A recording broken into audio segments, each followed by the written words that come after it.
It was a cold and dark night. I was working a late shift at the supermarket when I saw her walk in. A woman who you could drop everything for.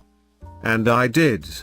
The bowling balls clattered to the floor in an avalanche of sound, but I didn't hear it. My ears were confused. Confused by this saucy dame that had strolled down the soda aisle like she was the queen of some stupid country. "Nice balls," said the woman. "Also, your zipper is down." "I know," I said. "I leave my jacket unzipped because it's hotter than freaking hell in here for some reason. But is there something I could help you with? Are you looking for something?"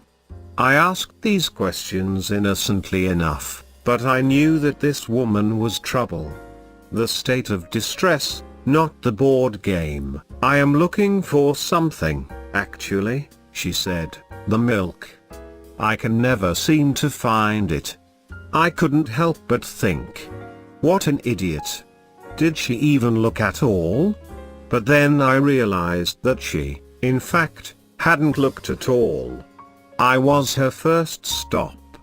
And I was going to find out why. "Right this way, madam," I said, and began to walk down the aisle to the back of the store.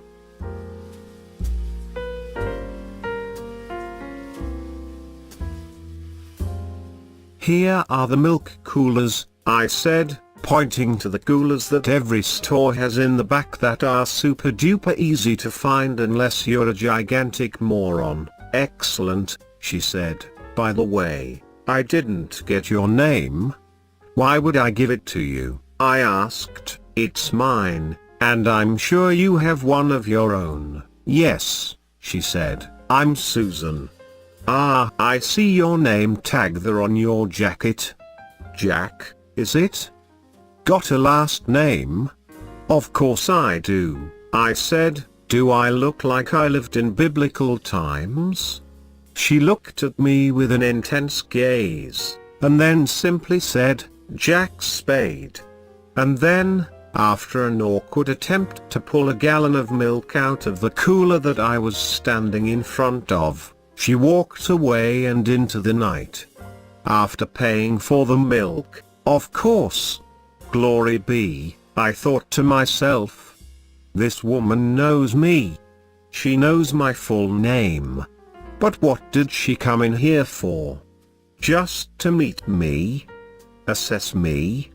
These questions plagued me for the rest of my shift. At 8 p.m. sharp, I clocked out and headed for home.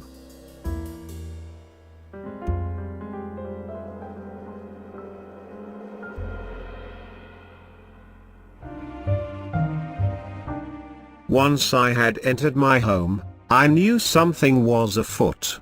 I looked down. Yes, there it was. My foot.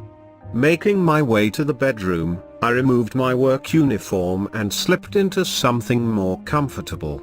It was this quiet time after work that I like to spend zoning out in front of the television, with a TV remote in one hand and a 12-ounce bag of Zaxby's lightly salted kettle-cooked crinkle chips in the other. Pure bliss, I tell you. But as I sat down and began to switch on the telly, there was a knock on my door. Of course, those damn Mormons again. I got up from my chair, ready to pound some serious butt.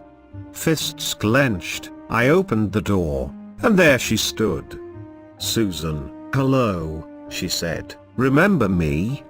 "Of course," I said. "Do I look like I've suffered brain damage since you last saw me?"